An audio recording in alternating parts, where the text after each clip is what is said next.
know. I don't. Why am I on the spot like this? I don't. You gotta go first this time, dude. You picked the movie, dude. Too much pressure. This might be the first time John has to default to the 1 to 10 scale. Oh God! You know dude, what? We're gonna force him. Yes. He's gonna give it a 10. Yes. Oh 10. my! Oh my 10 out of 10. God!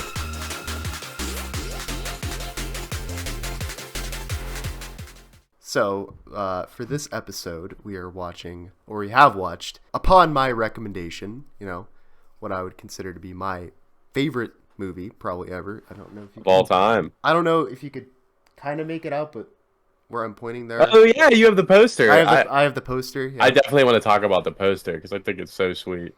And the Blu-ray is somewhere over in that shelf. It's like invisible. You can't see that. Yeah. But yeah, Eternal Sunshine of the Spotless Mind. From 2004, directed by Michel Gondry, written by Charlie Kaufman, who I will talk about a lot in here in his work. Eventually, it'll come up. Starring actually quite a lot of people. A lot of big actors. Yeah. That like Elijah Wood, fresh off of Lord of the Rings, Lord of the pretty Rings, much yeah. crazy, right? Yeah, but Jim Carrey, Kate Winslet, Mark Ruffalo, Kirsten Dunst, Elijah Wood, not Tom Wilkinson, right?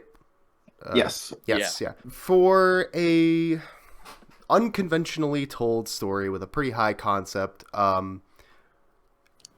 basic premise, this is I would say, dystopian world where you have the capacity to, for whatever reason that you might need, whether it be a bad breakup or your dog, or was it a cat that died? That lady at the It was a clinic? dog. She had a picture of a dog. Your That dog was sad, dies. actually. That is kind of sad when you see it. You have the ability to have outright memories completely erased, just completely.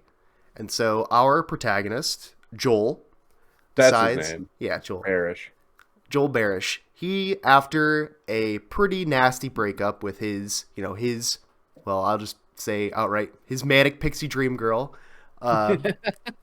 which we'll talk about. Favorite. We'll talk about that as a form of criticism. This is the start of that concept, right? You could probably trace it back to this. This is the one that popularized it, at least. In this movie. What? No, I mean like the girl that changes her hair all the time and is like all like impulsive and stuff. Like that's kind of what it before is. this movie. I thought that was Scott Pilgrim. Literally ever. Hair dye wasn't This created movie before came this out movie. like 6 years before Scott Pilgrim Yeah. did. Yeah, this movie walked to the... Did it? So that Ramona Whatever Flowers Jason- could run. This movie is very much inspired Scott Pilgrim, 100%. They end the same way. Yeah. Like if you question the comics. Oh, yeah, there's a lot of, obviously this was a highly influential movie with a lot of derivative works from it because of, I guess, just to finish off a minor summation. So Joel goes through with the procedure. However, though, within his own subconscious, he wants to back out of it. And so he is attempting in this spiraling, convergence of memory and the events within, he is attempting to hold on to the memories of her and not forget her, and that's where the conflict of this movie arises. So, and I don't want to say like too much right off the bat, so I'll just open the floor to you guys for what you want to say. Hell yeah! It is a very unique movie, I think, style-wise too. Like I can't think. It's very different because it's like for such a high concept, it's pretty down to earth. Like it's not like shot. It's not like big shots or anything. It's just people in a room. Not big shots, but the vibe of it. The one thing I noticed earlier on is they used lots of like those close-up shots, like as in almost like it's like door frames, like almost like you're being watched from outside or from someone else's. It seemed like a memory. Yeah. And the cinematography in the movie is amazing. We're gonna go on about it the whole time, so might as well say that. Like, sorry, Sam, go ahead, finish your thought. Well, the cinematography is very diverse too. There's a ton of different. So much shots in different this stuff. movie. Like they use perspective very interesting to watch. at a very weird point in the movie. It's one of the weirder scenes, but I enjoy it. I definitely can see why certain people don't. When he's under the table. When he's under the table, yeah, it's definitely weird. I think it's a good. I enjoy the break and like the intensity because it goes from super intense to not very intense really quickly in this movie. So Yeah, I think I like the pacing of it, especially with dealing with like your mind kind of collapsing. Like it It captures that works pretty for well. sure. Yeah, it's filmed in a sense like it kind of puts you. Some of the scenes feel like a memory. Like you kind of remember what's going on. Like the characters and like the Yeah. shape of the scene is there, but Mhm. like Shot you like know, that on There's purpose. this sort of like glossiness over it too. Certain Yeah. memories, yeah. yeah. Yeah, that dreamy film, like filter There- over Like it. what did this person even kind of look like? Yeah, there's I have There's the people he remembers less, yeah. yeah. Features. Yeah, and then the like animated eyes at certain points are making the eyes look different. Like you could tell it's a dream world. There's I like when he the goes to part, turn around Elijah Wood, and he turns and he around it just turns them back around. I definitely wanted to bring up too, since we said the cinematography, but the music in this movie, I'm a big fan of. Like, it's kind of all over the place. Like, they play a lot of different stuff. Yeah, But you know what else I like? I just wanted to say this at the start. They play, what's that song? It's gonna make me so mad. Everybody's got to learn sometime or something. They play it a little bit right at the start, and then it's what plays at the end. And I feel like that works so well with Yep. this fucking movie, obviously. So it's so creative. That's something should say I love this movie. Like, it's definitely a little out there. Like, it does a lot for, like I said, a grounded movie. It's pretty quirky. I don't even know how to describe it, but it's definitely a hard movie to define visually, which I love about it, you know. But it's definitely really cool with the sound too. Like, I'm trying to think of the main theme to it was even called, because I even like that. Well, it has that sort of like warbly kind of sound to it. You know, I don't know enough The about sound design too. I didn't even think about that. I don't know enough about like the type of audio engineering that is involved with music, so I don't really I know. couldn't define that. I don't know how to fully describe what that kind of like, you know, warbly sound is, but At times, it felt like it was like cartoon music playing over some I was scenes. I was like, gonna say like some of the sound music is effects. pretty juxtaposed. Like it's all like whimsical sounding. At When times, we were yeah. living inside of his brain, or was that Brain, whenever he was yeah. outside of it? Even just when they were on the ice. ice, like they would like say something Well- to each other, and it would just go bum bum. Like it felt kind of off. I don't know. Yeah, it was a little bit like I don't know, because then when it needed to be super serious, they would play like this like orchestral score, and I preferred that. And then I don't know, some of the other like music in the movie was very like whimsical with like flutes and stuff, and it was like Yeah. I don't know, it was a little weird. It makes you feel well. You got to remember what the memories they're going through. Sorry, Cole, but like they do a lot of like kid memories, and they make it like whimsical, exactly like it's supposed to be. Like, you know, like the first time, like, well, I can't really think of the ones he does. Like he does the running through the rain one. Like I think the music for that scene especially is really good, and it's definitely different, but it for this like what it's trying to come across. I can't think of the word, but it does. I think that kills it. It's perfect for whatever they're doing. The way I took it, and since this movie is mainly from Joel's perspective, I took it as kind of Mhm. like that's his internal world, kind of like signifying, you know, whether like how he's feeling about that situation, because he doesn't necessarily verbalize it, you know, too much. That's what Most of he's it's terrible internal at that. for him. So like that's how I took it. So like, you know, something's good happening. Yeah. You know, that's all like what's going on in his brain. Well, he's a very artsy guy. He's very terrible at like saying how he Putting it- feels, but he yes. puts it on paper very well. That's like important through the story. Mhm. well, yeah, because like the not only like internalization, but also just generally perspective is pretty important to this movie, because Yeah, aside from this like the kind of surreal sci-fi aspect of it, at its core, this is a romantic drama. drama. Yeah, And the big thing about it is understanding, and I guess this will lead a little bit into something I wanted to ask, but like understanding why Joel and Clementine's why it worked, why their relationship worked, why it fell apart, and if it could maybe work again. And Yeah. so what I wanted to ask is kind of like what you guys felt about the structure of this movie, like the assembly of it, like how it has that sort of non-linear setup at the beginning Mhm. and then It was great. everything that follows after. I felt like I never felt like confused as to what was going on at like any point. So it was like a really like complicated, like jumbled timeline. I don't know how to but explain this. I don't want it to say felt like straightforward. I would disagree a little bit. Like when they came up in the van, I'd say it's a little because you're not certain what's happening. I mean, maybe confused isn't the right word, but you're definitely uncertain of what is happening at the time. You know, Yeah, They give but- you answers pretty quickly. Yeah, I'm not Yeah. saying that, but you're definitely for a minute, you're like, what the fuck is? Well, I'm trying to think of it like, I don't know, like someone didn't tell me right before, like, oh, they're gonna erase his memory and stuff like that. Like that's the plot. I wouldn't be certain of what's happening because I try to think about this like the first time I watched it with no explanation. Like I'd be a little confused right there at least. That kind of doesn't. I mean, probably intentionally, but Well, that's what I was gonna say. My personal experience of it, I was definitely like I don't know, like don't want to say I was completely confused, but they had me on the edge of the seat, feeling like I wasn't exactly What's sure what was happening, gonna like- happen next. Yeah, Like I was Yeah, understanding what was happening and the general, just flow of the it's story. But I'm like, intentional. you're like, what the hell is gonna happen next? You know? Mhm. yeah. You're obviously supposed to like think that they met on the bus, and then Yeah. later Yes. on you come Obviously to don't realize find- that they didn't meet on the bus, and then that like realization is That's what like puts threw a me lot of for the a movie loop. together. I think. That's Yes. one of my, and I want to let some people go first, but I think that's one of my favorite parts of the movie because it starts at like the worst part of their relationship, obviously. Because a lot of this movie is really just about learning from your past and how you have to like experience that to really grow as a person. And I mean, not exactly that, but it's part of it. And Definitely a part of it. yeah, and he, like that's one of the best parts is that they at first didn't really have a chance. Like if they just stayed the same people, it's going to happen again the same way. But because now they understand what did happen, there's at least it's not saying they're going to work out, but now at least as more grown people, they could potentially make the relationship work now. Like who they were before, it's just going to happen the same way. And that's one of the important parts about like the woman who's like, you can't do it 4 times in 1 month. We can't. That's not legal.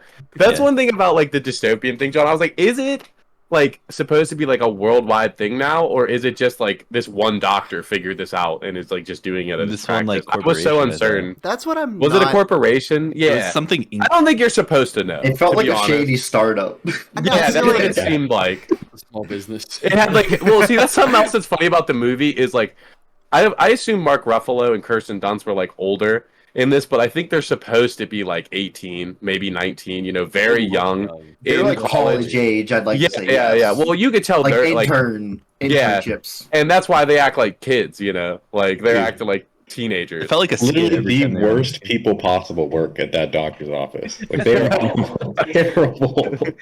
Well, Stan wasn't that bad of a guy. I mean, he did erase people's memory, but he was just doing his job, I guess. Is that Mark Ruffalo? Yeah, that's Mark Yeah. Ruffalo. Yeah. No. Okay. Well, he did like fuck a girl He's a on his fucking bed. weirdo. Why did Elijah Wood have to be so annoying in this movie? Like, I hope. Stole a pair of her panties as well. Jesus. What? It's not like. I mean, they were clean and all. Don't tell me this stuff, man. I don't want to hear this shit. Especially God because you it's brought that up. Elijah Wood, The dude. B You plot love was Elijah just Wood. wild. Like I love insane. I love the everything that was B-plot, happening like, there. so much. It was so funny. It's good because that's one thing I like about this movie for how in like I don't know a good word for it, but like deep the themes of it are. Like it is not afraid to just like break the tension. Like when he's like freaking out and he's like, "Someone help me!" and they're just dancing outside. Like that's a funny cut. Like, yeah, they're literally like just 18, like about to fuck at their job. Like they're just fucking around while this dude's going through his crisis. Like he's ruining his life. I'm trying to find my note on this because I had a note on this. Yeah, I did I had take a some note. notes for this the one. doctor first because it was weird how my like line of thinking went throughout the movie because there was just more and more moments of like realizing how fucked up the whole situation is. Let me find this. So first it was like, wait, the doctor smashing the secretary, as in Stan or whatever you would call his technical term. Maybe like a technician or whatever he was at that point. Then I'm like, wait. So now the secretary is coming on to the doctor, and then wait, secretary Turned now on had the procedure done too. It was in a relationship with the doctor. That's when I was like, that was my moment of like, I really just don't know what the fuck is happening in this movie anymore. There is a lot going on. Also, they should have just not did it for him because he was clearly like mentally unwell when he barged in and like broke into the doctor's office and was like, Well, do it to me today. That's one of the There's a things. sense of Is morale or empathy here, though. that's one of the things I think about this movie that's so important, like so good. Is you think like the doctor seems like a nice guy at first, like he seems so nice, like he's helping people out and all that, and it seems like he wasn't a needs help people doctor, out. right? Like he wasn't. Well, he was a doctor, Yeah, I think. well, but it I don't was think like- so. I think he was just some dude who made this like company. Anybody with a PhD is a doctor. Yeah, so. that's the Is thing. he I like think he was a doctor. chiropractor? Yeah, No, Oh, literally, so yeah, chiropractor. so No, like that's exactly what it was. I don't think it was like an actual practitioner. No. He just did that shit, He's you a know. non-certified plastic surgeon. mean, it that would makes make his sense. character so much worse with the foresight that he's a chiropractor. No, Well, no, but that makes sense though, because when they're looking at the brain scan, he's like, "Yeah, I really don't know what I'm looking at, but I keep finding him really fast." Yeah. No, yeah, and that's what's funny about that stuff. Like at first you're like, he's a really nice guy, and then you see how fucked up it is and stuff, and you realize by then like, oh, he's the worst person in the movie. Like he's an asshole. Like he's really like fucking people's lives up. He's taking advantage of people. He's literally the worst person in the movie. Like No, that's- you know who's the worst? That Who? Patrick dude. Yeah, No, Patrick's the worst. no, Patrick's a douchebag and a Yeah. creep. But that's the thing is the doctor's definitely worse. Like he Dude, definitely is stole fucked Jim up. for what he did. Carrey's trinkets to like. Yeah, dude, he's way worse. yeah, that's Worse? You're crazy. No, You're yeah, crazy no. if you think he's not a good guy. I'm not arguing that by any means, but definitely the doctor's worse. Definitely the doctor is a piece of shit. He found a girl at the lowest point in her life, and then he impersonated someone else to be the same exact person that caused her to be in that terrible Yeah, point but in her life. you forget that the doctor has done this to like a ton of people, like multiple times to make money off of them. Like you once again, like he's a piece of shit throughout the movie. What are you talking about? Dude, he stole He's her doing panties, something awful. Stole her memories. Like is the wildest shit. And he did that to a ton of people. What are you talking about? The doctor has done that to multiple he just people. erased it. He just erased Yeah, them. but Yeah. the doctor wasn't trying to fuck his Apparently he patients. He was fucking the secretary. No, what are you he talking about? fucked the secretary. What are you talking about? Dude, they're not even patients to him. Doctors care about their patients. These were just test subjects, dude. Yeah, they would no, they weren't even test subjects. They were just money to him. He was just fucking people's life up just for money. That's the big revelation at I the thought he end. was Like good. she thinks that he's like a good guy, and But then other by than the that, end he you was realize fine. he's not. He's a piece of shit. You're crazy. He's definitely the worst guy in the movie. I can't believe you guys. As, think as he's far not as like hilarious. as far as like net bad done, probably yeah. But Well, like yeah. Andy know. also was cheating on his wife for the second time. Like he's not a good guy. Like you think he was I'm not like saying above he's a it? good guy. Wait, no, that's a good point, because when they're in that scene and before like she realizes that happened, he's faking it the whole time. He's like, "We can't do this. We can't do this." He's already done it. Yeah, he's He tries to high road her, and he's like, "I have a wife and kids. You know this." Like, yeah. You did it first, motherfucker. Don't say that yeah. after you busted out the philosopher quote by Alexander Pope. Alexander Pope. Like, come on. Yeah, the Eternal Sunshine of the Spotless Mind, which is a Yeah, I can't great. say Pope Alexander. Do you know like the story? I don't know what the poem has to do with that, but like what the story of this has to do with. I wish I could remember the name. I think it's Greek, but it's like actually a piece of mythology where like the woman keeps falling in love with someone but having her memory erased for somehow. I don't remember how, but then she just keeps falling in love with them over and over again. It's literally that's just what the idea of this story came from. Fuck, I wish I would But have this looked was it up kind of like now. a dystopian version of it then. Yeah, oh, obviously it's just they just took that idea and ran with it. I'm not saying it's stolen. No, They I just- know. I'm just yeah. like thinking out loud. I wish I could remember what that was now. It's gonna make me so mad. But yeah, it's I think it's Greek, but it's a piece of mythology they used to obviously come up with the concept for this. Do you think Mark Ruffalo's character was telling the truth when he said he didn't know that she got my memories erased? I think you're so. I think you're Potentially. supposed to believe it, but it's hard because it's like how would you Potentially, not have yeah. at that point? Who? I Well, mean- the big Okay, question okay. is who erased her memory? It was probably Stan because it doesn't seem like he usually is erasing people's memories ever. Like that's not what he actually usually does. You mean I understand. Patrick? I want to say something What? that No, even though this is Stan. a dystopian world, I just want to say if this is a healthcare practitioner type thing, which is what they would have been, there's HIPAA, so it'd be against the law for him to know who made that procedure or whatnot. Da da da Nick- da. Nick, I only said it was dystopian from my perspective. You guys could think it's the coolest thing ever. But I was No, I was And I'm sure somebody I agree does. from the beginning. I have other statements about that later on, but yes. Don't let my words Dude, so influence you. one thing I did want to bring up because this is one of always my biggest things about this movie is the very last scene when they're running in the snow and it replays like three or four times. I can't remember.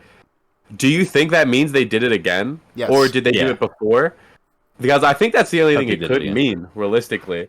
But at least the way I see it, and like I'm glad you brought it up. But see, when you But- watch it in that, I think when you look in that perspective, you go ahead. I was just gonna say, I think that makes it so much sadder of a movie instead I of the think- upbeat. I Well, took this as a very depressing movie. this is- personally. I mean, it is is a- depressing. I'm not saying it's not, and but like, I thought it had a happy ending. and you know, you know, I'm glad that like. if you look at it the doing it over and over again thing, it's kind of much But less. I feel like they're going at it with like a new mindset of like it's Yes. okay, you know, you can. Yeah, but then I think if you take the just go ahead, John. I'll save mine for later. Yeah, I can keep your remember this. opinion. This is like one of my big things anyway, so I'll remember Well, to yeah, talk like about it. it sort of leads into my kind of like what I love so much about this movie.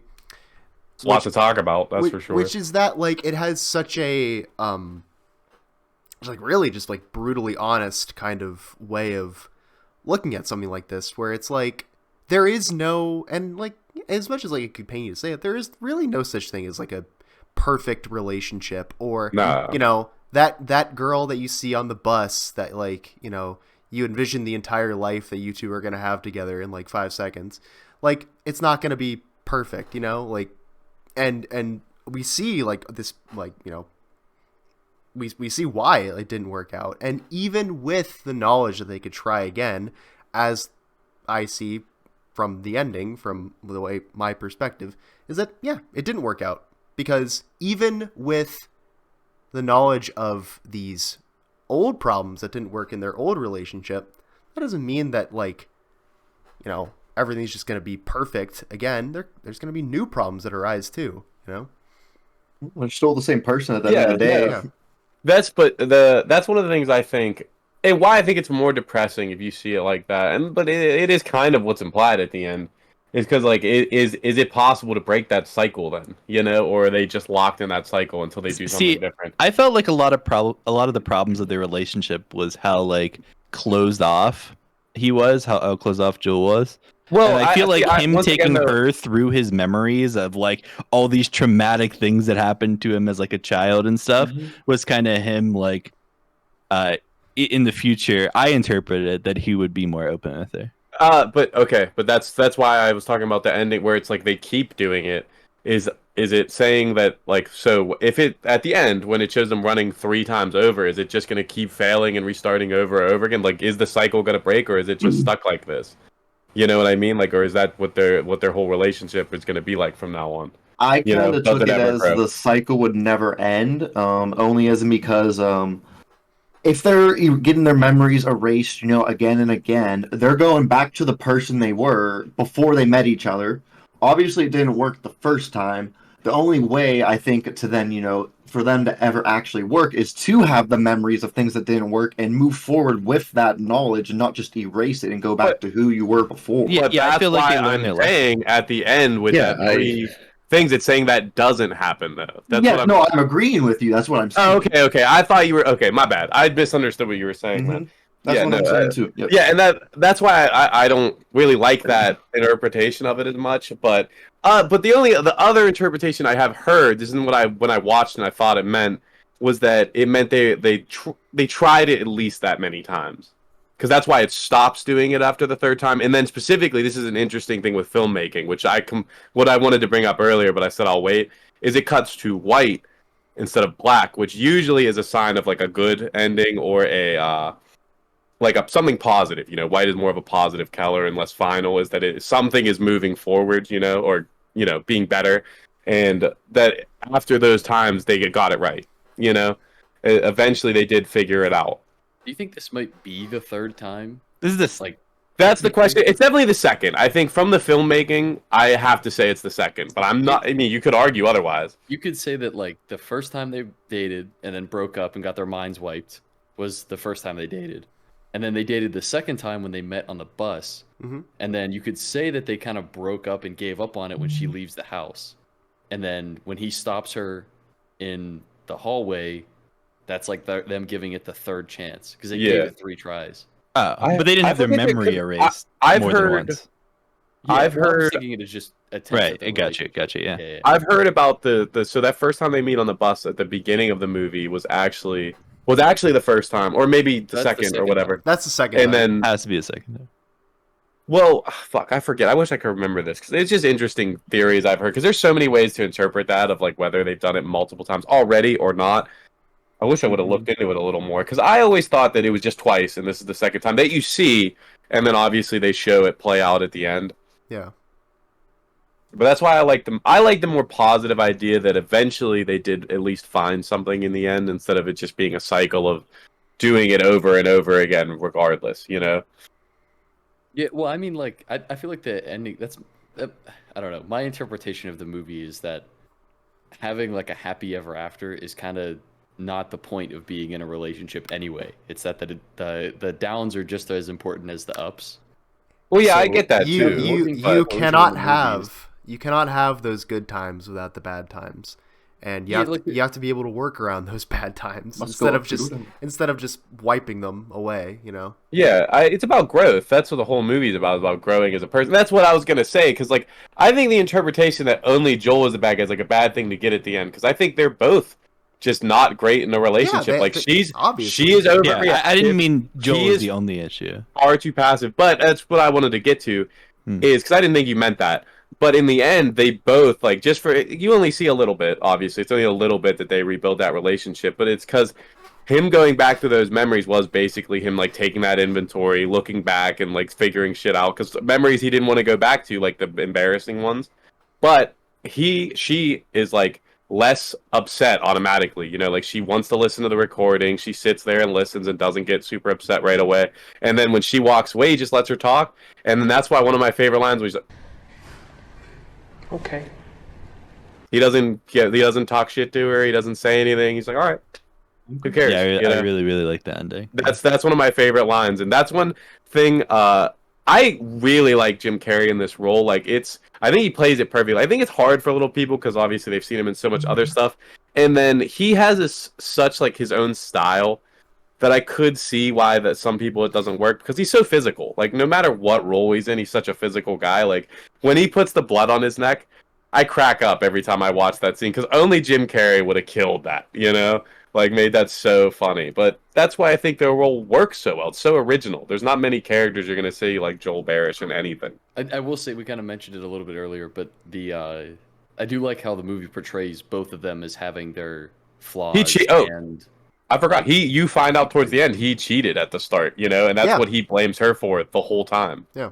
You know, he keeps accusing her of that. did he cheat on his wife? Is that They were fiancés, I think, or engaged. They were Okay, I engaged. wasn't sure if they were like they just broke up and then Well, they were fighting when they met. I don't think they were broken up. They were kind of, I think. It was like that we're probably Yeah. broken up stage. Well, you he kept know? saying not married. Yeah, they were. Yeah, he was like, "I'm not married, so who gives a fuck?" That was his excuse, literally. In the library is like my favorite scene though, when because like if you pay attention, is why once again this movie is such a good rewatch. If you like look, like the books are like slowly fading in the background. One of the coolest scenes. I don't even know how they did that. I mean, I assume at least at first, just graphically doing it, blanking out. But I don't know how they did it all because there's definitely stuff they did in this movie practically. Like they used the perspective in the we just talked about it, the table scene. That's awesome. That was such a. It's weird. It looks goofy, but it's so cool to do it like that instead of just taking the easy way. I would prefer that to CGIing Jim Carrey on a kid. Yeah, that'd be pretty funny too, though. That would have been pretty funny too, though. To be honest, if it was just Jim Carrey's face on a little kid. A floating hit alert. It's Astrid, Heimdall's son. Astrid, are you okay? Alrighty then. Well, it also works better this way because Jim Carrey would remember that as himself. He wouldn't remember that as like. And eight-year-old. it also just works because another reason Jim Carrey's just perfect for it because I don't think many other actors are killing like moving around like a kid like and just being a. He just does that so well. Like when he's going up to the fridge, he's like. Dude, the part where he's like, I want to get picked up. Wow, this is a really strong desire. or when he's in the sink, he's like, "Dude, this is my favorite thing. You're getting washed in the sink." It's a funny movie too. Like it's a lot. This movie's just a lot of things, you know. Like and that's what it meant to be. I definitely like that. You know, Yeah, I really John's. liked- Oh, go ahead. Sorry, my thing I can wait. So I was just gonna kind of maybe change the gear, I guess. I really liked David. It's David Cross. David right? Cross, yeah. Who is his wife? Who He's played so her? fun. I don't know the wife. I don't think I know that actress. Their relationship I thought was really funny. It's Because also they're- really important too. Like, yeah, they are like the making it work couple. Like Yeah. they clearly like they don't all, get you along only ever see them sometimes. fighting and arguing, but they're the only ones that last throughout the movie. Well, you know, they're well, just also like it's not. You don't only just see them like being like kind of like arguing with each Kind of. other. Yeah, they're not always like that. You see them like being close to each other. well, yeah, they do. But I'm saying like within the scenes, they're always like at least ending at some point with them arguing. Like when he's just sitting there hammering on the thing, and that's once again the sound design is so good. When that scene starts and the hammering is so much louder than the talking until she's like, "Stop it," and then it quiets down after that. So good. Like, there's actually a really cool part that's just super stupid, but I love it. It isn't once the thing I've noticed watching it back when he's walking across the street with the box, like to get rid of his stuff, and the truck like almost hits him, and he's like, "Wake up, buddy!" And he's already in his dreams at that point. So fun, so sweet. That's such a cool little thing to put in the movie. For David Cross's, I guess their relationship, like when they're arguing, it's about like stupid shit, and it's not Yeah, really yeah, it's not anything, important, like- and they never carry it too far. yeah, it's not Yeah. like anything that is like so deep rooted that would ruin the relationship. It's literally like, can you stop that? I'm building a birdhouse. And What then, do she, you want me to do? and then she walks away, and then she gets mad and walks. But that's one of the funny things. It's like the opposite of Clementine and Joel, where one overreacts to such an extreme extent, and then Joel won't really open up, or will be kind of petty and underwhelming, or like undertoned with his shit. Passive-aggressive, Passive he's- aggressive, yes, yeah. he's very Yeah, and it's both ends for sure, but they both do it. And them, like, they're like, he's like, I'm building a birdhouse, like, which is like he's being dickish, but he's right, like he's building a birdhouse. He's telling her how he feels. He's like, what do you want me to do? So like they're combative, but on a bad way, like that's how real, like, not always, like that's one of the things, like, but it works, and that's life, like how many people, like in your family, like how often do you argue? Like probably every day, like at least once, like it's complicated, like especially when you're living together, Yeah, the characters are really well written. They all feel real. They all have, struggles that I feel like people can relate to. They're not just robots pushing the plot forward. Yeah. Well, There isn't a waste. Yeah, there isn't really a wasted characters. I was gonna say the one guy Joel talks to at the start, but he's definitely not wasted. Like 'cause he comes for all, back. yeah, for all the big actors, they don't really waste it. The guy who's like, gotta go to You're talking about his McDee's. neighbor? Yeah, his neighbor. I know he came back later. Go ahead, Yeah. Sam. You're saying that. Yeah, no, Yeah, I I'm mean, yeah, that I'm makes just a good saying point. he's definitely the least important. That's what I mean. Like, but even Every him, he's not character can't wasted. be important. Every other character's pretty important, though, is what I'm saying. Yeah. Like, that's what's I crazy thought he was about just it. supposed to be there to like signify that she kept coming around a bunch, Oh, again he and again, is, and again, he that they're is. probably kept going through with the Yeah. procedure and whatnot. Or at least also to let you know that, like, that he had, or because I forget exactly when you first meet him, but I think it's like right after they break up. His So to let impression you, of Clementine Yeah. is very positive. Like he clearly has like the impression that they're in a really good relationship. yeah. Well, I mean, well, that's the thing too. It also makes at it the seem same like it's time- very sudden, the decline of their relationship, because it goes Yeah. from You got like, a reservation tonight? them Oh. breaking up. What was it right before that? The flea market, and then which is really how relationships. It's usually pretty like sudden. In fact, like a tumble. Like it's just most of them at least, And then right before that's the dinner scene. Like so, they kind of just happen, especially because like I think it's meant to be with their personalities. Like she said, Clementine's volatile. It didn't. He wasn't being open. She was impulsive, and that's why they both had to learn. Like I thought it was more. He was probably more Joel's friend, and Joel probably doesn't talk about his problems. So he probably just assumes Yeah, that like everything that. is great. well, that's Yeah, true, I guess. yeah, because like you could be That's probably part of it too. you could be broken up for like months, and then someone will be like, "Oh, how's it going between you two?" And it's like, Yeah, you're right. I mean, but I thought it was supposed to be a short amount of time, at least between that last breakup and when he was there. Like a week. I think it was 2 weeks or something, like a week or two. Yeah, I'm not 100% sure on the Timeline. the distance it's hard in with all time. the It seemed pretty fucking soon. crazy shit, Yes. Yeah. Because He that's did- what that was the big thing is she did it so quickly, and then he was like, you know what, fuck you, I'm doing it. You know, after he cried in his car. That's one of my also a good scene because he's like, I'm not gonna do that, and then he's bawling in his car, and then he does it right after. You know? I don't know why. Like, it's something about what do you guys think it is about like someone being in a car and like crying or just having like an emotional like It's your outburst? space. You know, Yeah. it's kind of your space is the best way There's to something think about like it. so like powerful about it because it makes me feel like like there's something like just makes you feel so like low about it. Like you feel like low with that. Because you're person. alone. Well, you know? it's like It's like seeing someone cry in their room. Like it's like breaking into someone's personal space. You know, like it's like when you're in your room, if you cried alone in your room, like and someone watched you do that, it feels wrong because it's like, well, this was kind of their space, and I'm intruding on it. Like this was their own private shit, and I'm staring. Like if you walked in on someone, it's like walking in on someone jerking off. You know, like just like in the movie, like you're gonna be like, oh shit. Like, It might be because the car is like what you use to get away from stuff. Like you could well, get that in your car too. and But leave- that's what I mean leave by the house. like your own space. Like it's kind of You go for your a area. drive. yeah, I don't know. I mean, I feel like in the modern banger, world, the average person, if you work at an office or you have to drive to work every day, you spend so much time in You your come car. home and, It, like, live with it becomes people. an extension of And you know, set it your up home in a yourself. way. You have your stuff. Like it's like if you notice something off in your car, you're gonna see it. Like if someone moved like the littlest thing, you're gonna be like, what the fuck? Like or like a dirt stain, you're gonna see that shit because it's your car. You're in it every day. It's your space. Like, if Mhm. someone moved something you're so used to be like your window, your mirrors.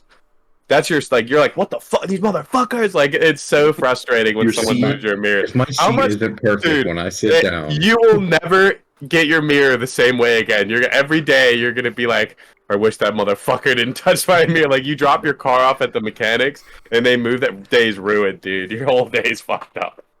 But that's what I mean. When you create those routines in that space, that's what it becomes like to you. You know, that's why. I can't think of a good word for it besides like your space, but there's definitely words for it. You Well, know, also, because too, another thing that just makes me because they kind of adds to the like because I think there's like mostly kind of a sad movie is like the set like the time frame of it being like in the winter. It's the winter, but like there's not always.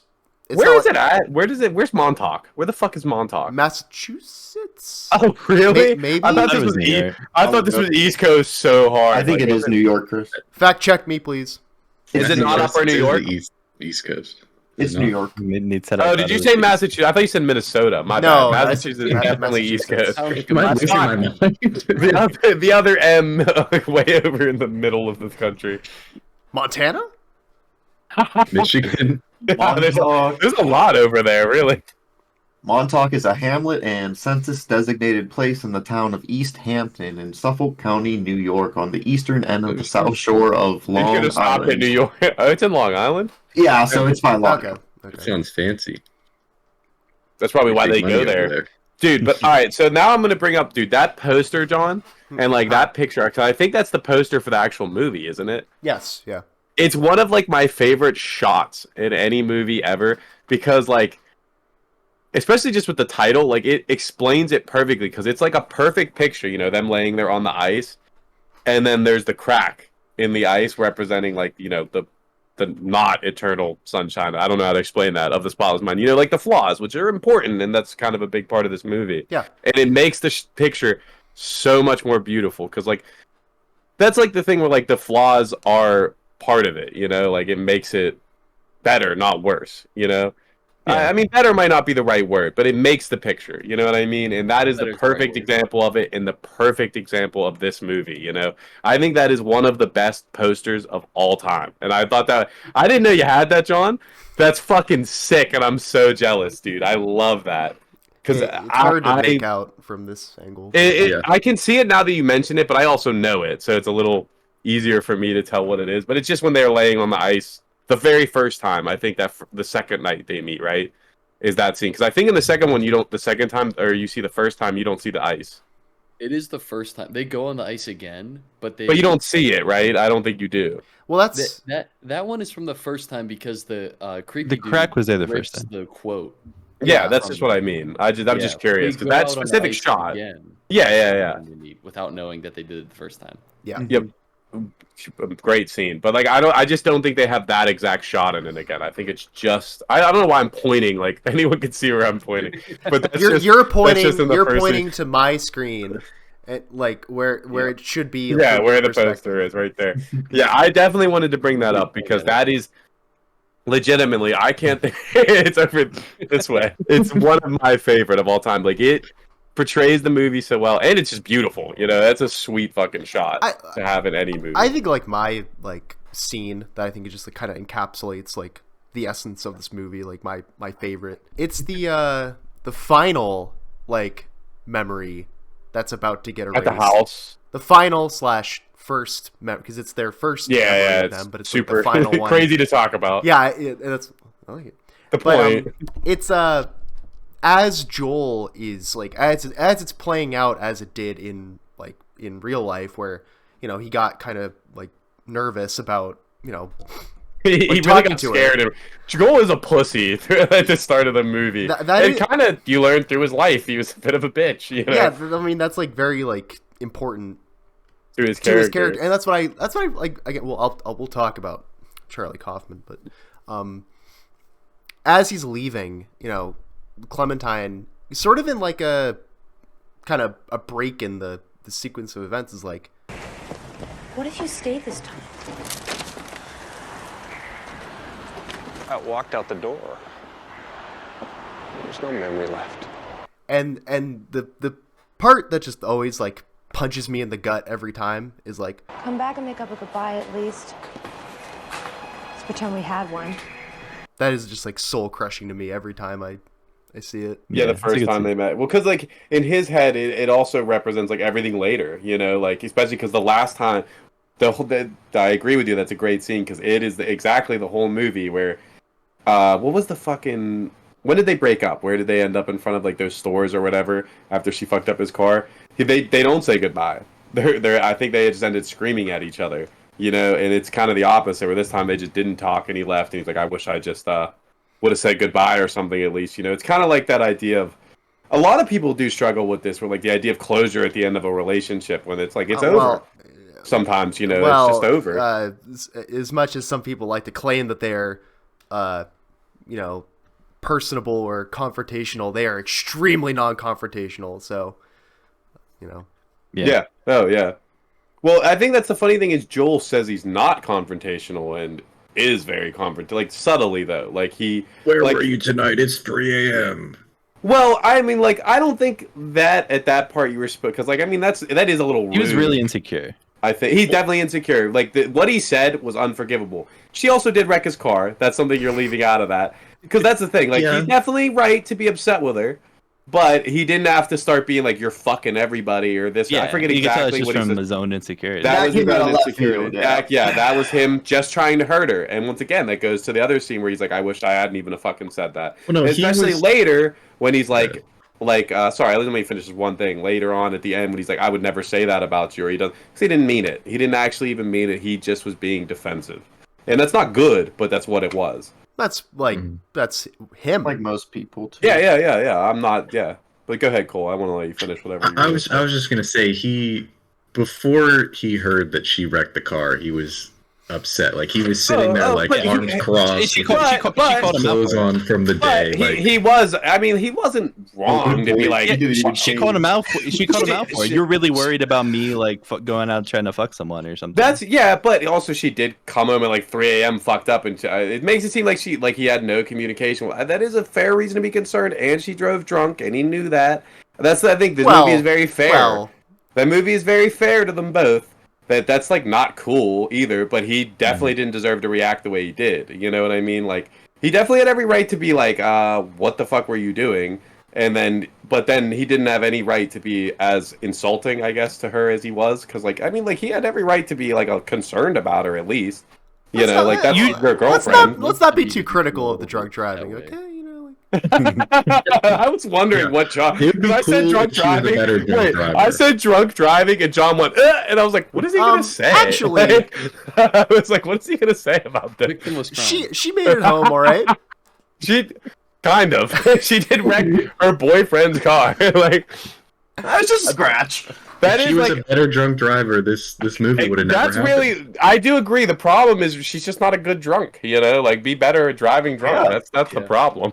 I mean, most people just drive better when they're To be drunk. fair, though, I mean, maybe I she drink needed. better when I drive, so She needed some practice, dude. Wait, we She need wasn't some letting text her to get go it. up on the screen to like, Like, just don't drink and drive. It's like- Do not drink and drive, The- please. Stop it. The Don't think Alcoholics about it. Anonymous like phone number.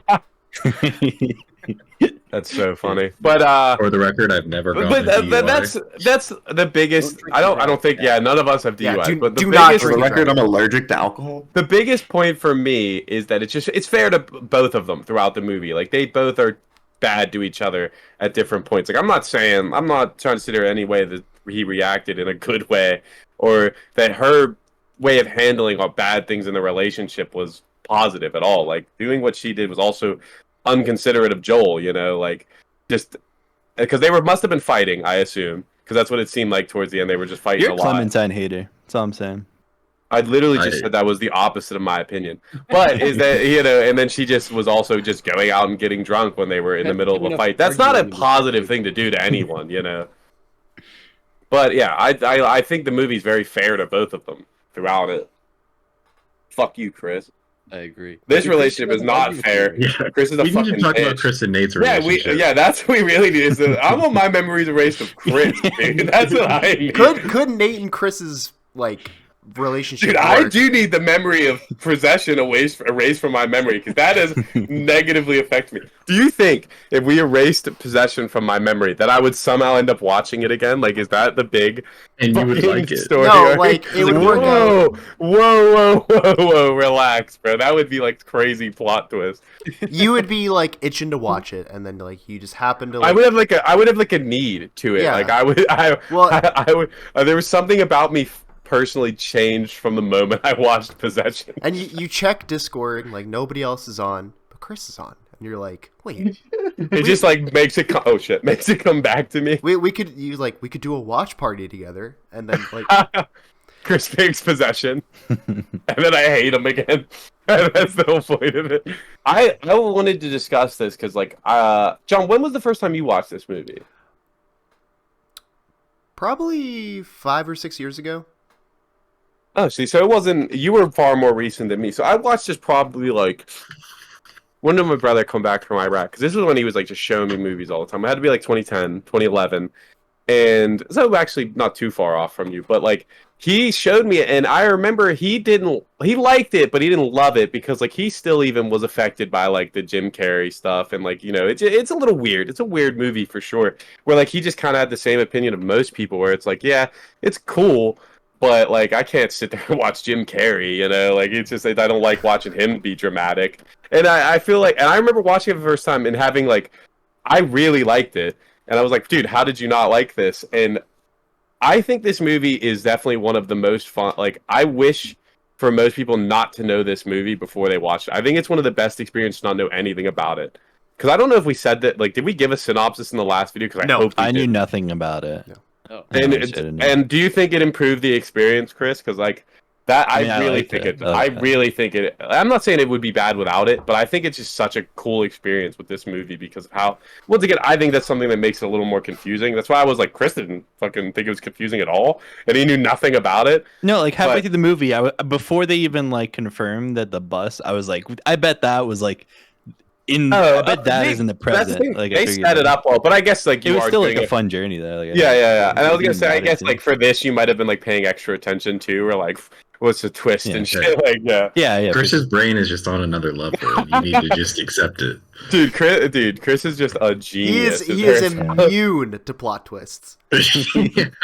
I saw it coming.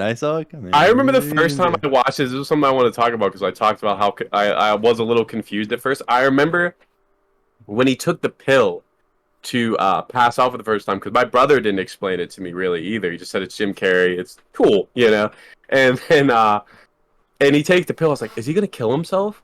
I thought he was gonna kill himself in that scene or something. I remember. I don't know why. I was convinced. I was like, oh my god, this movie's Jim great. He told me it's really sad. He gets offered a red pill and a blue pill. And then it turns into the Matrix. Yeah. He took the wrong pill. That's why.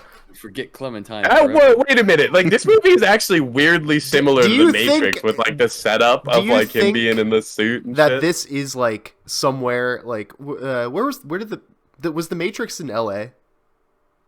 I don't know. Oh, yeah, because then they in the really random talk about better CGI, but they had like the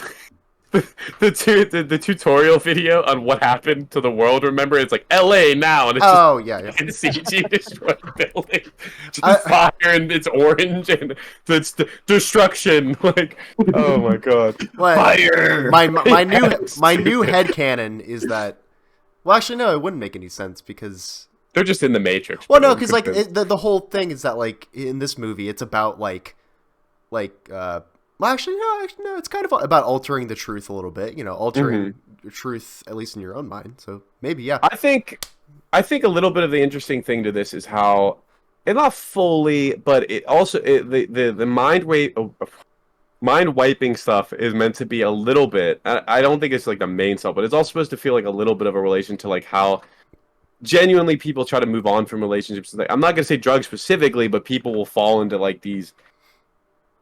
I don't want to say always negative, but these habits just to like how the person's like, I had 3 memories erased this month and shit, and it's like people using it just to forget it and stuff. It's obviously meant to relate to that, and people using stuff to forget People their trying to relationship, distract themselves. Yeah, it doesn't have to be with like, negative literal sense. drugs or alcohol. Yeah, just like, drugs and alcohol being, I think, the obvious relations. Or even, I mean, yeah, and then it could be positive things, even to an extreme extent. Could it, then be negative? I was gonna say throwing yourself into the gym 7 days a week because your girlfriend broke up with you. That's not healthy either. To an unhealthy extent. Or I was gonna say extreme sports is a common one where like people will suddenly be like, I want to fuck it. I'm not saying this is bad things, but people will get caught up in it because it's like skydiving shit like that. People start skiing and snowboarding all of a sudden. No, yeah, or negative just shit like there you could hurt yourself. Negative thought patterns are the only proper just sit in your room, suppress your feelings. Yes. Don't think about them ever. Watch every Ryan Gosling movie, and you'll be all right, dude. Like that's that's actually good advice, Dave. Don't say that like it's a joke. Why would you imply that? Not say that like it's what do you think I did, dude? But fuck, what were we even talking about? Oh yeah, no, this is the thing. Like, it's never specifically saying anything, but it's obvious. It's like we talked about with the Matrix, where it's more like the feeling or the idea, and that's why it works so well and is so applicable to everyone. And that's the beauty of movies. Like any art really, but it's just to express to a wide audience. To let you interpret it yourself. And I think definitely this movie does that to an extent. Is there more movies that do that? Obviously, but this movie definitely leaves a lot of questions and answers for you. Well, more movies written by the same guy that wrote this movie, Charlie Kaufman. I think he might be my favorite screenplay writer.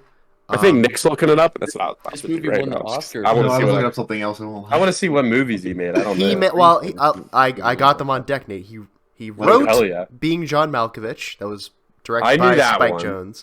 But then he wrote this movie as well. This was directed by, like I said, Michel Gondry. But then on Mexico, New York, which I've never watched. Yes, his own. I've heard a lot about. He originally was just a screenwriter, but then he branched off to do his own directorial works. So he did Synecdoche, New York, which, if there was any chance at confusion about the structure of this movie, that I think I might attempt, because that's like a whole can of worms, that movie, but that's also extremely good. And then he did after that he did one called Anomalisa, which is a far more I never heard of that toned back. It's not as popular, but it's actually really cool. It's a stop motion animated movie. Those can always be sweet. I mean, it depends on the movie, but. And then his most recent was I think it's an adaptation of a book called I'm Thinking of Ending Things, if you had heard of that one. Oh, I've heard a lot of good things about that. I haven't watched it, though, and I've heard a lot of good things about it, though. But, what I love so much about him is I think he just, gets the human condition, just kind of what makes us all tick, even if we don't really realize it. Like I think he like just understands like faults in people. You know, like he understands like what people do wrong. He understands what people do well, and has like such a like amazing ability of just blending them together and like telling these really interesting stories with people. Like even like the protagonists of his stories like aren't necessarily like, you know, the best person. You know? Yeah, especially in Anomalisa, which I thought that one's even kind of hard to describe. It's so much more toned back, but it's like a really it's more similar to this movie. It's about like romance, but it's also got like a high Someone's got to concept. pick it. Isn't it like Synectico? All right, so this I just wanted to ask this because I can't. Isn't that like a mood, dude? Is it Synecdoche? I thought it was Synecdoche for some reason. Whatever. I didn't watch it, so isn't it about like a guy? He's building or making something. Philip Seymour Hoffman. Yeah, I know it's Philip Seymour Hoffman. He's a playwright, and it's about like him working on his next play, I guess. Yeah, but about a play or something. It's this like cascading, you know, grand, a play within a play within a play, something like that. Like his attempt at like creating, you know, his new project becomes just so much more grand and you know, impenetrable with like the scope. I've heard it's and size. amazing. That's but like, you know, depends on the person. I've only seen that one once, and it was like not too long after I watched this movie. I for sure need to revisit that one because it's again really, really like complicated and mind bending. So yeah, I mean that either works and it doesn't, or it doesn't too. You know? I remember really liking it though. I've liked everything I've seen from. I haven't Charlie watched Kaufman. it. Like I said, I've just heard a lot of things about it. That's why I knew like kind of the basic. I knew it was him making something. I guess a play within a play. It's like it's super play within a play type thing. You know, where it gets way bigger than he ever meant it to. Yeah, interesting. But yeah, I don't know him for. I haven't watched any movie besides this one. I think 'cause I've actually never even watched Being John Malkovich. I know of it once again. I just have never watched it. But I mean, like if any of his movies are even similar to this, I love it. I'm sorry, he wrote Adaptation as well with Nicolas Cage. Which I haven't watched that one. That's another. I don't even know like, that one. That's another like meta kind of story about like because Nicolas Cage is an author and he's like adapting a book, so it's got this really like it's very much about like a writer, like the writer's process. So a writer writing about his own conflicts and shit. Yeah. He checked out as soon as you said book, John. I just got a message. Sorry. Yeah, I don't read books, but that's one of the things I think is wait, he this does dude it. Why writes? Fuck. Boo. Why he does why it do you so have well to write is because anything, dude? even like shut up. Even like when Joel in this movie is kind of an artist, like he's not like a professional artist, but that's how he expresses himself. And I think that is partially why he is so good at expressing these characters because he clearly puts himself into it. You know.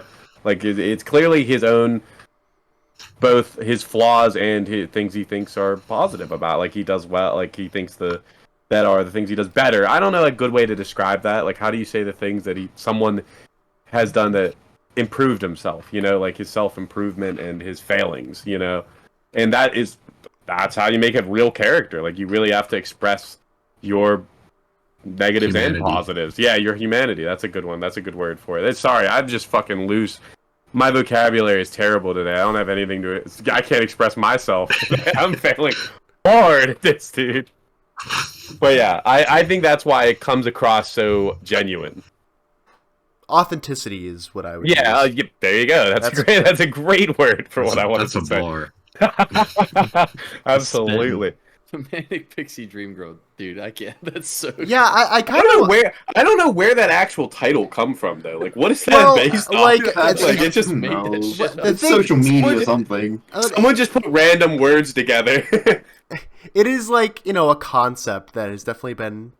Hey, she said that. I'm not a concept. I'm not a concept. It's something that's been birthed by this movie, I guess, where you see it popularized at least. The way I kind of look at it is that like it might be I see like the most valid form of criticism of it if I don't even know like what to think of an example, but like that kind of girl, like that, you know, like quirky, you know, physically kind of yeah, like they're very impulsive, like a very impulsive, like she's very open, like she talks about shit you wouldn't expect. That's something else in the movie. Is she's very pushy towards Joe at first too. Like I mean Joel, I mean. I said Joe and Joel, and like for better and worse, you know, like she's kind of pushing him past his comfort zone for good and bad. I imagine I got it. The criticism being like that it's that kind of girl who is the wish fulfillment for the main character without any of the drawbacks, the excitement to their life, without any of the conflict or any like actual like they don't feel like an actual real person. Like they're just purely wish fulfillment. Did you guys ever watch the Gone Girl? male protagonist? No, actually, no, I haven't. I've heard that's like a really fucking good movie. Though. It's once again a very like something else that probably was a little bit inspired from this movie, but I'm not going to explain a lot. But just the concept of how it's just impossible for that to exist without any imperfections, you know, like the idea of like she's just going to fulfill all your dreams with none of the drawbacks. Like she is an impulsive girl. Yeah, that brings fun into your life. Like you're going to do random shit, like go to Montauk on a whim, but you're also going to have to deal with some mood swings sometimes over what you said or whatever. Like it's just positives and bads. And I like, once again, I feel like that's what serves this movie so well is like it's very genuine people. Everybody wants a bipolar girlfriend until it's time for her to be bipolar. Until time for a bipolar girlfriend, you know? That's pretty much what it is without saying what the movie. Because I mean, like that's something interesting is that they don't. Sorry, Sam, you go ahead first. It's stupid anyway. What it's just like people fetishizing art hose, and it's like no, or fetishizing mental illness at the same time. Like you know, like it is weird. Like where it's like, oh, I want an insane chick. It's like no, you don't. Like not in real life. Like it's an insane chick though. She has to be insane. But and if anyone says that, they're lying to themselves. They're insane. But there is something to say about the fact that like she clearly has like some kind of like I'm not gonna say I don't want to say problems, but like she is very she's a little she's manic. I'm not gonna fucking diagnose a random movie character. She has manic tendencies for sure. Hey, I'm not gonna hurt her feelings. She's a you can do bitch, it, dude. Well, that's I'm not saying I'm gonna hurt her feelings. Like I don't know what the fuck it is. Like she's manic or something. From a more sensitive outlook, you could probably like say like yeah, she's probably bipolar or. She's manic. That's the thing. It's like I don't care if you say she's bipolar. Is she a pixie? She's definitely a pixie. She's definitely a pixie and a dream girl. And she's definitely manic. But that's what I said. Like she's manic for sure. Like she's very flippant from one thing to the other. Like one moment, like especially with her looks, like that's a big thing throughout the movie, and I actually find very interesting because we didn't bring it up. And once again, I think it's like something we're not gonna relate as much when she's talking about the girl doll. She's like, be perfect, be perfect. A little bit, but we won't relate to it fully, obviously. But that's just a very interesting perspective that you don't really hear a lot in movies. But doesn't say it. Well, it kind of does say it in that scene, but it's just throughout the movie of how she is so insecure about how she looks, and she's fucking played by Kate Winslet. Like that is it's clearly picked a beautiful woman intentionally. You know. The thing though, Nate, about that, especially, and it's not body image. You know, like it's just not even. It's definitely like. Socially more of a like girl's social problem concept kind of well it's I thought you were talking about the general perspective of it. Well, it's more so because of like our social conditioning. It's more of a problem for girls, but it's absolutely also a problem for guys, where even if you are like, despite what you think, even if you are, and you like, still think you weren't good enough, obviously. Even if you're never good enough, obviously. Even if you are a conventionally attractive take those steroids, person, dude. You'll never be big enough if you don't. That's what I'm saying. Yeah. That's what this whole video comes down to. And I think like it's actually a good choice to pick someone like Kate Winslet, someone conventionally. Oh no, I wasn't saying it was bad. I said that was intentional. But yeah, I think it was good. Because it also because like it actually has the purpose of like the most beautiful woman in the world at the time could think like that. Yeah, that was exactly the point. Because people do. And that's why I think the casting choice was important as like a bit of a separation from the character she's played. Like, because she's clearly, I'm not saying she can't act. She's fucking killed in this movie, killed in every movie. I'm saying, but her looks are clearly something that people notice about her and something she was known for. You know what I mean? Like, she's just a beautiful woman, and that's part of it. And they use that in this movie to express that even conventionally beautiful people have those feelings of imperfection and negative thoughts towards themselves, like, because it's fucking Kate Winslet, like I think she just came off an Oscar win for this. Like, that's the top actor to get in there, I guess that's it counts. Another rough scene, dude. The doctor's wife when she's driving home, and she you already had her. Kirsten Dunst. I was like, damn. When she pulled up like all like ragged and in her sleep clothes, I immediately was like, "Oh, she's just crazy." And Oh, just thinking women are crazy again. Again, We're also always saying that. also in her car to make it even more sad. Yeah. Yeah. So my subconscious biases reared their ugly head. Is rearing its head. But she's probably crazy too, though. So I couldn't. I mean, be she right. did We don't look know. crazy because she just got out of bed. You know, her hair was fucking everywhere. She's in her nightgown. You look like Miss Frizzle or something. But she was right. So what can you say? Like, are you crazy when you're right? Dude, when she mounted the curve, I was like, she's gonna go in and shoot those people, dude. Like, there's That would have been a crazy twist in this movie. She started gunning down everyone in the room. Yeah. Jim Carrey gets arrested because 2 people were found dead. They in his think he apartment. killed her. Oh my god! But he doesn't have memories anymore. Just Yeah. a quick Tarantino ending. I love when he. That So would be a actually, you know great what? Something action movie. Oh my god, we gotta. we remake this. we compare. It's like fucking Total Recall. We compared this to like alcohol and drugs, obviously, but he also does it himself. I forgot because there is literally a point where he's like, "Is this going to cause brain damage?" And he's like, "It is brain damage. It's basically like a night of heavy drinking." And the comparison is pretty obvious right there. I just wanted to throw that out there because it is interesting. This movie, for all the undertones in it, it also does just say it at a lot of points, just to like make sure you get it. I was just thinking about that. They squeeze it in there just to make sure for stupid people like that you got something at least. Whenever they brought up, and this is just like how they erased the memories and just kind of like the technicality part of it that I found interesting because I was just thinking about it if it made sense. Because you know how whenever movies will do something scientific, it usually doesn't like match up or Not at all. whatnot. Not making any fucking sense. In terms of the way with like they showed the brain scan and they were jumping all around his brain, you know, in different areas. That actually makes sense because memories are stored in different parts of the brain based on, you know, what happened. On your perception of it. In the Yes, and like whether it's shit. explicit or implicit. And then with his, most of them would have been in the explicit memories because that's like, you know, what's actually happening to you, and that's what they're trying to delete in it. Yeah. I don't know. I just thought it was neat that they actually put that in, whether intentional or not. Something interesting you say that is because like the only things they really delete throughout the movie is just what happened. They actually, which is why they kind of end up together in the same way anyway, is because they are still kind of this, like they still are different people by the end. Like they are, so like the people they are by the end of the relationship, they still are with the memories erased. Like they still have changed. Like they do things different. Like that's why they had the urge to go to Montauk, because that was such an important memory to them. So when they were at a low point, where do you go? Where you were happiest? Montauk. And this is something else I will say. So, like, they're only if they were only say like maybe deleting the explicit memories.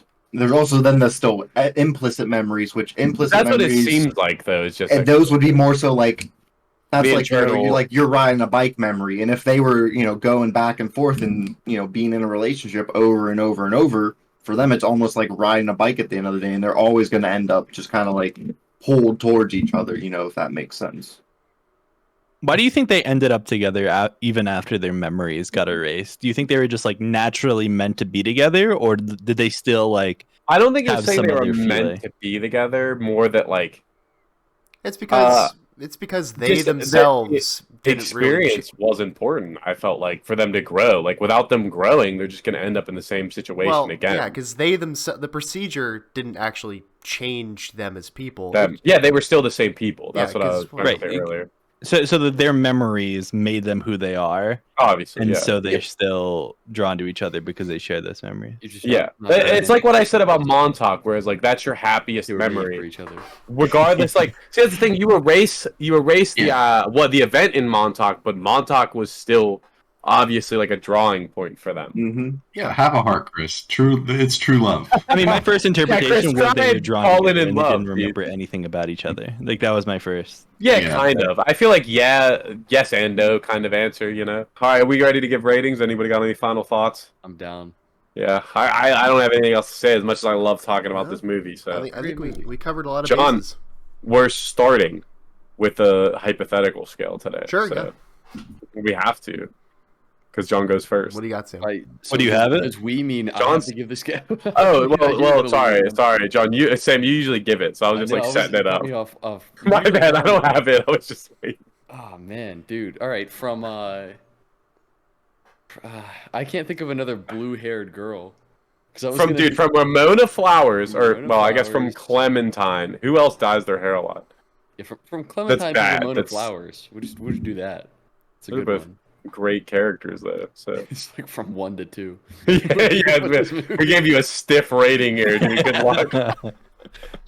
No. From Clementine to the girl Ramona in Fight Flowers Club. is objectively like probably the shittier person. Wait, out of the wait, two. Sam, what was the scale? Who's a girl from The- Fight Club? From Clementine to the girl in Fight Club. What is her name in that movie? Jane. She is manic. Probably not Pixie. She's more manic domestic terrorist. Devil Dream Girl.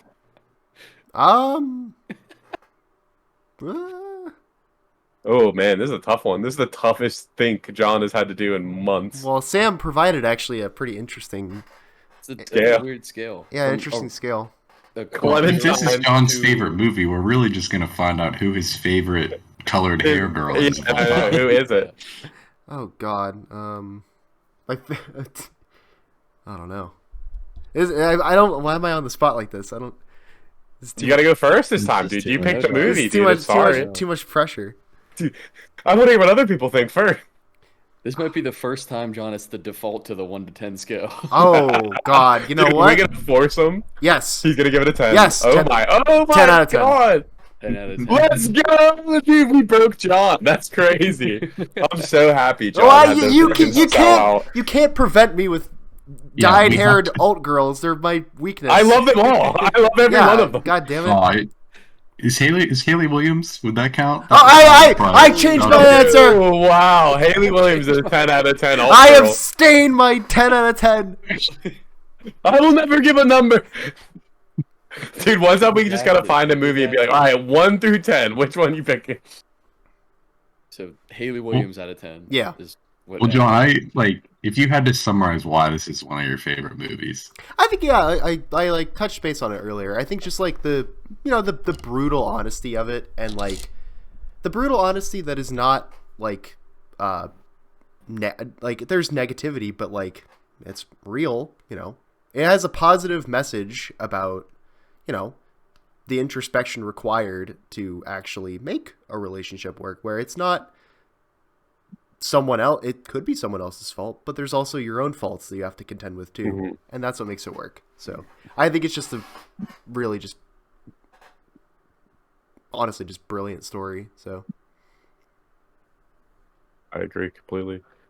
I mean, I'll go next, dude, because I feel like everyone's gonna hate on that. I'm probably giving out another 10 out of 10 on this one, dude. Like, I love this movie like so much, dude. Like, I keep picking off the top 5 list. Like, this movie does a lot. Like, it takes a lot of risks, but I think it pretty much always works. Like, I think it's so interesting. Like, the music is so good, the visuals are amazing, the story is so heartfelt and genuine that, like, I mean, like, any complaints you could come up with are more just like the stuff you didn't personally like as much, because it, like I said, takes a lot of risks. But I enjoy like everything, pretty much everything this movie does. Like, if I had to think of any negatives, I'd say sometimes maybe the tension was a little wild for like, because it's a short watch, it's a very quick watch, that it is a little bit whiplashy at points, but fuck, like I said, for me this is the 10 out of 10 movie. I love this movie, dude. Like, especially I was so happy to go back and watch it because I liked it a lot more even the second time. I said I tried to think of my original perspective of it a lot, but I fucking love this movie. At least this time for sure. I was a big fan. When I finished this movie, like this is like a very hard movie to rate. Like, yeah, I was even thinking about that as like the credits were rolling. I was like, I don't know what I would give this movie out of 10. But honestly, it's because the very last scene is my favorite scene in the movie, where he just like says okay. And it's a fucking beautiful scene. You just come full circle of like the whole, like had John had touched on, like just relationships being worth it because they're imperfect and all of that shit. It's a very mature way to look at relationships, and it's a very like maybe not brutally honest, but it is a very honest complicated. way to look at it's how very complicated relationships work and how people treat each other, and that might not necessarily be how they feel about each other. So it's a bit weird. It's kind of like a movie.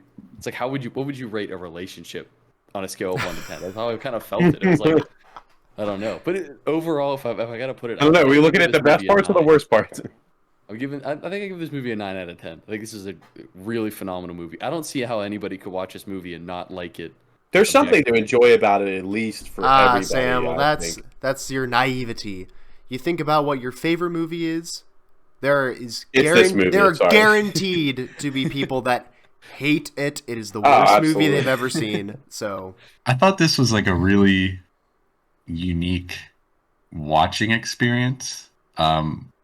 Like for me, a lot of times with going through his memories and the things they were saying to each other, it kind of made me like self-reflect on the decisions I've made and like the relationships I've had with people in the past, which was really, you know, I can't think of another movie that made me do that much. Which is, you know, really cool, honestly. But the acting performances were honestly really good. I thought Jim Carrey was fantastic. I mean, he was awkward, but that's how his character was supposed to be, you know? Everybody was really relatable, so I don't know if I'd give it an 8 or a 9 just because this isn't the type of movie I think I would watch again, because I just don't think it would have that same amount of impact for me as like the first time watching it, but I did really like it. It's really good. I'm glad John picked it. So 8 or 9, you gotta. I know you just threw out one number. yeah, Cole, in the one where I actually made a numerical rating, you have to. I'm gonna blow your mind, Cole. 8.5. I'm gonna do like an 8.63. Ooh, he liked it more than Sam said. He was a leaning 9. Dude, come on. Yeah. 8.63. You know, John's never happy, dude. It's a 1. It's a 1. This is the worst movie we've watched, dude. Airplane Mode way better. Dude, not even a 0.8. Come on, dude. Come on, you can give it a 0.5. For me, I loved like the crazy journey that this movie takes you on. I really love the ending. Overall, the concept is just like ridiculously insane and over the top, but the relationships feel realer than like just about any movie we've watched on this podcast. And for me, like that absurdity combined with like the down to earth characters really reminded me of another movie we watched. That is my highest rated movie we've done, Everything Everywhere All at Once. Mm-hmm. And I gave that movie also a 9, so I'm giving this movie a 9. Dude, you gave that movie a 9. Like, what is your 10? Like, I don't know. I haven't seen it yet. I haven't seen my 10 yet. Not gonna be one movie. You're letting the 10s fly, you know. Dude, the 10s need to fly because they're great fucking movies, dude. I'm not scared of the 10. If it's a must watch, it's a must watch. The 10's scary. I know Chris's 10. You can just leave it all. Oh shit, dude! It's looming. It's looming. That was in the crazy, background. dude. It's creeping. It's waiting. Oh, Nick, you didn't go. Nick, I'm gonna be giving this one a 9, and I kind of wanted to revisit my like implicit memory stuff from earlier. Sure. Because I don't think I really got it across very well. And kind of what I was trying to get at was and this comes and concludes perfectly. Is at the end, you just having a spotless mind doesn't really bring them eternal sunshine. And with the implicit memories, it's like you may be able to forget like an past memory, like what actually happened, the event, you know, and repress that memory, but you can never forget, you know, the impulses and the emotions and just that raw feeling of the moments. And I thought this film showed that greatly, portrayed it greatly, you know, with this eclectic storytelling and Jim Carrey, you know, when he's in these scenes and the world just starts falling around him and he's going back and forth in between the real and what's not real. And I don't know, it encapsulated what a lot of people go through, whether it's, you know, grief from a relationship, trauma from whatever form of trauma. It's just, I don't know, that's encapsulates what goes on in the brain of a person going through that. All right. Give it a rating? 9. Oh yeah, you did say 9. Yeah, that's what I was waiting on. You didn't care about anything Nick had to say except for the rating. Yeah. I didn't even listen. I was They had that shit on mute until the end. All right, are we spinning the wheel? I'd say we spin the No, wheel. let's not spin the wheel. The only 3 people we have on the wheel are Sam, Cole, and Nick. What the fuck is your fucking picture? I'm running like really dry on like images saved on my computer. It's like a strip of film. Why? What is that? Yeah, I don't know. Oh, it's gonna be Nick, dude. It's there. Oh my Not rigged God. at all. Not The rigged day at all. has But finally come. Dude, he dethroned Cole, dude. He took out Cole on the wheel. That's wild. Take out. That's wild. Dude, there is so much pressure on Nick right now, dude. someone What is he had to gonna do it, and Will he step up? So my Win thoughts one. have been very turbulent. He's had like Constantly 7 months to changing think about on it. what I want to pick. Nate can vouch because I text him every single Every time it he changes. changes it. I don't take but- anyone serious because it could change next week. Currently, and what I am sticking with now is I am going with the 2018 movie, mid 90s. I want to see that, so I'm glad you stuck with that one. I do want to never really seen watch it. it. Jonah Hill. I directed never it, watched right? it. Yeah. I don't want to give too much away. Well, only things I will say is it was directed by Jonah Hill. All of the actors and actresses were pretty much just like Nobody. I don't want to say he like got him off the street, but like they were A lot of nobodies. them, Like a lot of them were nobody skaters, had weren't heard they, of them or actually? anything. So a bunch of small time actors. What'd you say, Nate? Didn't he actually grab like skaters to do it? Right? I Yeah, thought that was there's who some he legit hired. skaters. Yes, some legit skaters in it. Yep. And it's pretty much just a coming of age story about a 13-year-old in Los Angeles navigating, between a troubled home life, and he meets this skate crew, and he ends up finding a home in an odd place he, probably didn't think he would. all right. Interesting. Dude, I can't wait to watch it. I've wanted to watch it for a long Oh, time. I've seen this movie. Oh, yeah. Everything cool. Shut up, dude. Like, why even talk anymore? I had to like. People look have up. seen movies, Chris. Yeah, I know. Like, Fuck shit. How could you This is forget the first fuck time shit? ever that I've you been watched like, the the one movie that's in seen film the movie. first? Like, Jesus. Shut Christ, up. dude. Let me have my moment. Chris is like- I let This you is a guys big have your moment. moments. Like, come on. Chris is like, oh, so this is the fucking movie Nick picked after all this time. He picked my least I favorite remember movie. He picked my next recommendation. Fuck.